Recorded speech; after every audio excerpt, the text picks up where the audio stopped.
Ya, bismillah, assalamualaikum warahmatullahi wabarakatuh. Kembali lagi di channel ini di bimbingan belajar Ar-Rayhan. Hai para pejuang KSMMA Matematika Terintegrasi tahun 2023. Ini adalah konten yang kalian tunggu-tunggu, yaitu pembahasan latihan soal persiapan KSMMA Matematika Terintegrasi tahun 2023 bagian yang pertama. Jadi mulai dari bagian pertama dan seterusnya, kami insya Allah akan membahas latihan-latihan soal terkait tentang Olimpiade Matematika tingkat MA ataupun soal matematika terintegrasi untuk tingkat MA agar kalian bisa mempelajari dan mempersiapkan diri kalian lebih baik untuk menghadapi lomba KSM MA Matematika Terintegrasi tahun 2023 tingkat kabupaten yang akan datang di bulan depan. Nah, sebelum kita mulai pembahasan pada video kali ini, kalau misalkan kalian berminat untuk bergabung di membership kami menawarkan benefit-benefit yang bisa kalian terima di tiap levelnya. Mulai dari level 1 namanya adalah calon juara KSM kabupaten.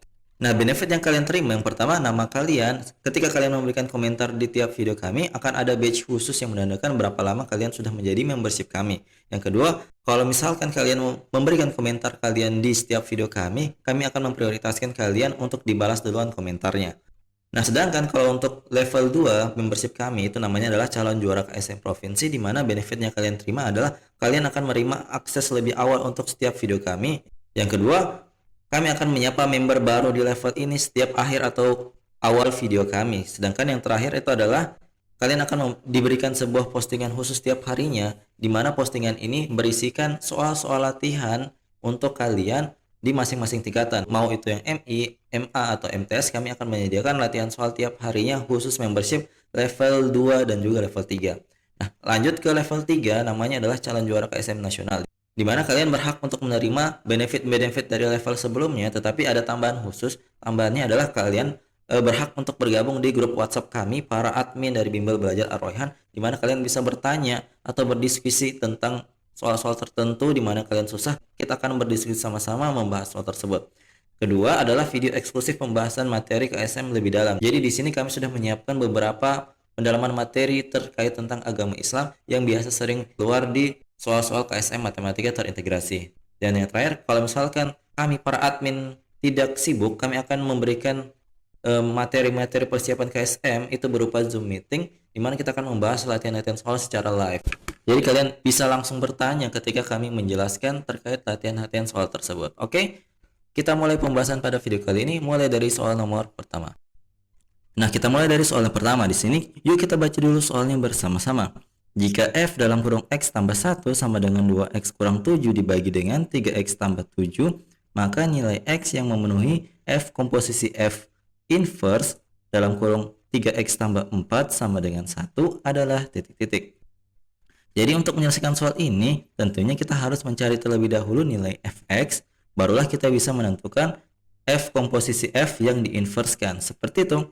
Jadi di sini kita tuliskan dulu kembali informasi yang ada di soal ini, yaitu fx tambah satunya. Jadi fx tambah satunya kan sama dengan 2x kurang 7 per 3x tambah 7. Nah, untuk mencari nilai fx-nya, maka kita harus mengubahnya soal ini terlebih dahulu. Jadi caranya, untuk mengubahnya otomatis kita harus memasukkan nilai x-nya, kita substitusi dengan nilai x kurang 1, agar nantinya yang dalam sini itu berubah menjadi fx saja. Berarti kita tulis f dalam kurung x kurang 1 ditambah 1, jadi nilai x-nya sudah berganti ya. Itu sama dengan 2 dikali dengan x kurang 1 kurang 7 dibagi dengan 3 kali x kurang 1 ditambah 7. Ketika kita kali masuk, kita peroleh 2x, kemudian kali masuk berarti negatif 2 kurang 7 per 3x kali masuk negatif 3 tambah 7. Atau sama dengan 2x kurang 9 per 3x tambah 4. Ini adalah nilai fx. Kenapa bisa? Karena ini, perhatikan, negatif 1 tambah 1 kan berarti habis ya. Yang tersisa tinggal fx-nya saja. Maka kita sudah mendapatkan nilai dari fx-nya. Apa yang harus kita lakukan selanjutnya? Setelah kita mendapatkan nilai fx, maka kita akan mencoba untuk menghitung f komposisi f-nya. Jadi kita akan menghitungnya terlebih dahulu, setelah itu nanti kita akan mencari inverse-nya seperti itu. Jadi untuk f komposisi fx itu sama dengan 2 dalam kurung 2x kurang 9 per 3x tambah 4 dikurangkan dengan 9 karena nilai X-nya itu sudah diganti dengan nilai yang ini dimasukkan ke dalam fungsi F kembali, maka bentuknya seperti ini. Kemudian di bagian bawah berarti 3 per 2X kurang 9 per 3X tambah 4 itu ditambah dengan 4. Di sini kita samakan dulu penyebutnya dengan cara, di sini kita kali masuk dulu ya, 2 kali 2 berarti 4X, kemudian kurang 18, kemudian ini kurang 9 kali 3X tambah 4. Untuk yang di bagian bawahnya ini nanti akan dicoret dengan yang di bagian bawah sini. Jadi nanti kita akan tersisa yang cukup bagian atasnya saja. Jadi 3 kali 2X berarti 6X. Ini kita kali masuk. Berarti ini adalah 27. Kemudian ditambah 4. Jangan lupa dikalikan dengan penyebutnya, yaitu 3X tambah 4. Jadi di sini kita selesaikan dulu. Berarti kita peroleh 4X kurang 18 kurang 27X kurang 36 per 6X kurang 27 tambah 12X tambah 16. Kita sederhanakan jadinya negatif 23X kurang 54 per 18X dikurang dengan 11. Ini adalah F komposisi Fx. Nah, selanjutnya setelah kita mendapatkan F komposisi Fx sama dengan negatif 23X kurang 54 per 18X kurang 11, sekarang langkah berikutnya adalah mencari inverse-nya dari F komposisi Fx tersebut. Nah, cara cepat untuk mendapatkan inverse dari suatu fungsi yang modelnya seperti ini dalam bentuk umum AX tambah B per CX tambah D seperti yang saya tuliskan di kanan atas, ada cara cepatnya, yaitu caranya tukar nilai A dengan D kemudian kalikan dengan negatif seperti itu. Jadi Fx sama dengan AX tambah B per CX tambah D, inversenya adalah negatif DX tambah B per CX kurang A seperti yang saya lingkar ini. Ingat ya. Nah, berarti kita dapat inverse dari F komposisi Fx-nya adalah 11X kurang 54 per 18X tambah 23. Seperti itu. Nah, berikutnya kita tinggal mensubstitusi saja 3X tambah 4 ke dalam F komposisi F inverse X ini, maka kita peroleh F komposisi F inverse 3X tambah 4 itu pasti sama dengan 11 kali 3X tambah 4 kurang 54 per 18 3X tambah 4 tambah 23, ini pasti sama dengan 1 seperti yang ditulis di soalnya. Nah, kemudian apa yang harus kita lakukan? Kita tinggal kali masuk deh. 33X tambah 44 kurang 54 per 54X tambah 72 tambah 23 sama dengan 1. Kita sederhanakan dulu bentuknya. Nanti kita peroleh 33X kurang 10 per 54X ditambah dengan 95 sama dengan 1. Kita coba untuk kali silang, maka kita peroleh 33X kurang 10 sama dengan 54X tambah 95. Berarti kita pindahkan X-nya ke ruas kanan, kemudian yang konstanta pindah ke ruas kiri. Kita peroleh negatif 105 sama dengan 54X dikurangkan dengan 33X. Kita peroleh 21X sama dengan negatif 105. Berarti kita sudah bisa untuk menentukan nilai X-nya, yaitu X sama dengan negatif 105 dibagi dengan 21. Kita peroleh X-nya sama dengan negatif 5. Sehingga jawaban yang tepat dari soal nomor 1 ini adalah opsi yang D, yaitu negatif 5. Semoga kalian paham ya. Jangan lupa untuk menghafalkan rumus cepat untuk menentukan inverse dari suatu fungsi. Oke, kita lanjut ke soal berikutnya. Nah, kita lanjut ke soal berikutnya. Di soal nomor 2 ini, yuk kita baca dulu soalnya bersama-sama. Nilai X pada selang 0 kurang dari X kurang dari V yang memenuhi persamaan trigonometri sin X tambah sin 3X tambah sin 5X tambah sin 7X sama dengan 0 adalah titik-titik. Jadi untuk menyelesaikan ini ada beberapa sifat dalam trigonometri yang harus kalian ingat. Yang pertama adalah sin A itu ditambah dengan sin B sama dengan 2 kali sin 1/2 A tambah B dikalikan dengan cos 1/2 A kurang B. Kemudian ada lagi sifat yang satu, cos A ditambah dengan cos B itu sama dengan 2 cos 1/2 A tambah B dikalikan dengan cos 1/2 A kurang B. Nah, Nah, kedua sifat ini akan berperan penting untuk menyelesaikan soal ini. Nah, untuk menyelesaikan soal ini, kita kelompokkan dulu sin X dengan yang sin 7X. Jadi kita tuliskan sin X tambah sin 7X. Ini kita kurungkan sendiri. Kemudian yang berikutnya adalah sin 3X. Kita tambah dengan yang sin 5X. Kenapa? Karena ketika mereka dijumlahkan masing-masing jadi 8. Jadi ketika X tambah 7X jadi 8X, kemudian 3X tambah 5X jadi 8X. Maka kita kelompokkan seperti itu. Itu alasannya. Nah, kemudian kita gunakan dari rumus yang pertama ini, maka kita peroleh, sehingga kita peroleh 2 sin 4X. 4X-nya dari mana? Dari X tambah 7X yang dibagi 2. Jadi 8X per 2 dapat 4X. Kemudian dikalikan dengan kosinus 3X. Kenapa bisa dapat kosinus 3X? Karena X kurang 7X per 2 ini kan hasilnya negatif 6X per 2. Hasilnya negatif 3X. Ingat untuk kosinus negatif X itu sama dengan kosinus X. Karena di kuadran 4 nilai kosinus itu adalah positif. Walaupun nilainya X yang di dalamnya itu negatif. Ingat ya. Maka ditambah dengan 2 sin 4X juga dikalikan dengan kosinus X. Untuk yang kosinus X ini kenapa dapat demikian? Karena di sini kan 3X kurang 5X per 2 ya, maka harusnya jadinya negatif 2X per 2 sama dengan negatif X. Ingat tadi kosinus negatif X sama dengan kosinus X, maka kita tuliskan kosinus X saja sama dengan 0.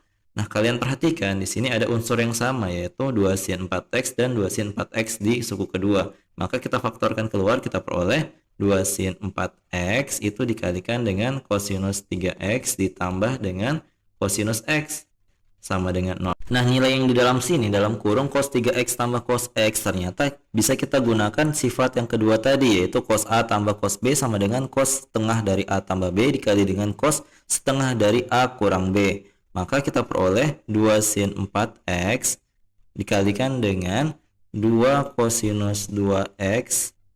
Karena 3X tambah X adalah 4 dibagi 2 jadi 2X dikali dengan kosinus X. Kenapa dapat kosinus X? Karena 3X kurang X per 2 itu sama dengan 2X per 2. Maka kita peroleh tinggal kosinus X saja. Maka ini sama dengan 0. Nah, kalau modelnya seperti ini, kalau disama dengan 0, 2 sin 4X yang sama dengan 0. Nah, kalau ini berarti kan kita peroleh sin 4X sama dengan 0 per 2 atau sama dengan 0. Nah, nilai sin kapan sajakah dia bisa mendapatkan nilai 0? Ternyata sin yang bernilai 0, sin X yang bernilai 0 itu ketika X-nya adalah 0, V atau setara dengan 180 derajat dan juga 2V atau setara dengan 360 derajat. Ini kalau dia sin X, tetapi kalau sin 4X sama dengan 0, berarti kita tinggal bagi 4 ininya. Kita bagi 4, bagi 4, bagi 4, kita peroleh X-nya itu adalah 0, V per 4 dan juga 1/2V. Tetapi karena dikatakan X-nya itu lebih besar dari 0, maka yang pertama ini bukan merupakan jawabannya. Jadi yang kemungkinan jawabannya adalah X sama dengan V per 4 dan juga X sama dengan V per 2. Nah, kemungkinan selanjutnya itu yang nilai kosinus-kosinus ini.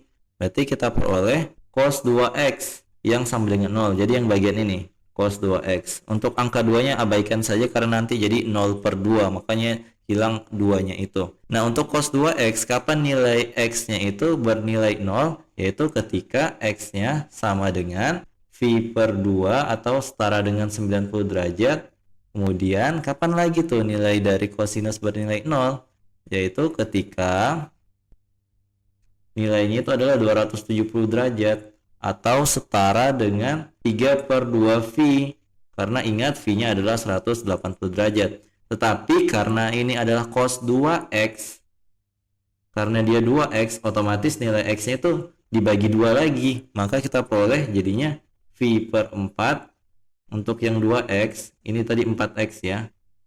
Maka di sini yang satunya adalah 3/4V karena dikali 1/2 lagi. Maka untuk yang cos 2X kita dapat X yang mungkin itu adalah V per 4 dan juga X sama dengan 3X per 4 atau 3/4X. Lanjut, untuk kemungkinan berikutnya itu adalah yang bagian cos X. Nah, kalau misalkan cos X ini berarti normal saja, ambil yang ini. Ambil yang X sama dengan V per 2 dengan 3/2V. Tetapi karena tadi dikatakan X-nya itu harus kurang dari V, otomatis yang 3/2 V ini tidak termasuk sebagai jawabannya. Sehingga himpunan penyelesaian dari soal ini adalah yang pertama adalah V/4, yang kedua adalah V/2, dan yang terakhir adalah 3/4 V. Jadi jawaban yang ada ketiga unsur ini tidak lain dan tidak bukan adalah opsi yang D. Jadi semoga kalian paham ya untuk pengerjaan dari soal trigonometri yang seperti ini. Oke, kita lanjut ke soal berikutnya. Nah, kita lanjut ke soal nomor 3. Di soal nomor 3 ini yuk kita baca dulu soalnya bersama-sama. Jika seorang pria meninggalkan ahli waris yaitu seorang istri, ibu, dan ayah, maka ahli waris yang menerima harta waris sama adalah titik-titik. Nah, untuk menyelesaikan soal ini tentunya kalian harus memahami sistem ahli waris ini dalam Islam yang sebenarnya itu bagaimana. Coba perhatikan tabel berikut ini. Jadi di sini saya tampilkan beberapa aturan terkait tentang ahli waris dan juga berapa bagiannya masing-masing dengan kondisi tertentu. Nah, tetapi karena soal ini tidak menggunakan semua tabel ini, kita akan perhatikan tabel yang ada di cerita ini saja. Jadi di sini kan ada seorang pria, kemudian dia meninggalkan 3 orang ahli waris. Jadi yang pertama kita arsir dulu istri. Jadi istri, kemudian yang berikutnya adalah ibu, dan yang terakhir adalah ayah. Jadi fokus di nomor 2, 3, dan juga 4 saja. Nah, kita mulai dari bagiannya si istri. Jadi si istri ini berapa sih bagian yang diperoleh dari harta warisan si suaminya? Nah, ternyata karena si istri ini tidak memiliki anak atau cucu, maka bagiannya adalah 1/4 dari harta waris yang ditinggalkan oleh suaminya. Berarti ingat, istrinya itu memperoleh 1/4 bagian harta. Kemudian kita lihat lagi untuk ibu, karena di sini lanjutannya ibu, maka kita lanjut di bagian ibu. Jadi di sini kan ada 2 ya bagiannya ibu. Kalau misalkan si ibunya memiliki anak atau cucu atau lebih dari seorang saudara, maka bagiannya adalah 1/6. Tetapi jika tidak ada anak atau cucu atau lebih dari seorang saudara, maka bagiannya si ibu ini adalah 1/3 dari harta waris yang tersisa ketika dikurangi oleh bagiannya si istri. Nah, coba kalian perhatikan sisa ketika diambil oleh istri 1/4 bagian harta warisnya, itu kan berarti tinggal 3/4 ya. Nah, berarti bagiannya ibu itu adalah 1/3 dari harta yang tersisa. Itu sama dengan ini 3-nya dicoret, sama dengan 1/4 bagian. Kemudian untuk bagiannya si ayah, nah untuk bagian ayah itu ada 2. Yang pertama, jika bersama dengan anak laki-laki atau cucu laki-laki, bagiannya adalah 1/6. Tetapi jika tidak ada anak laki-laki atau cucu laki-laki, maka bagian ayah itu adalah bagian yang asobah. Asobah ini artinya sisanya. Jadi sisanya untuk si ayah setelah dikurangi oleh harta yang ditinggalkan untuk istri dan ibu dari orang itu, maka bagiannya adalah, kita lihat 1 dikurang istrinya kan 1/4, ibunya 1/4. Berarti ini kita jumlahkan dulu, jadinya 2/4. Berarti bagian ayah adalah 1 kurang 1/2 sama dengan 1/2 bagian dari harta waris yang ditinggalkan oleh pria tersebut. Sehingga jawaban dari soal ini, manakah yang memiliki bagian harta waris yang sama yang diterima setelah pria itu meninggal? Ternyata bagian yang sama itu adalah miliknya si istrinya dan si ibunya. Maka jawaban yang tepat dari soal ini adalah opsi yang A, karena bagian istri dan ibu sama-sama 1/4 bagian dari harta waris oleh pria tersebut. Seperti itu.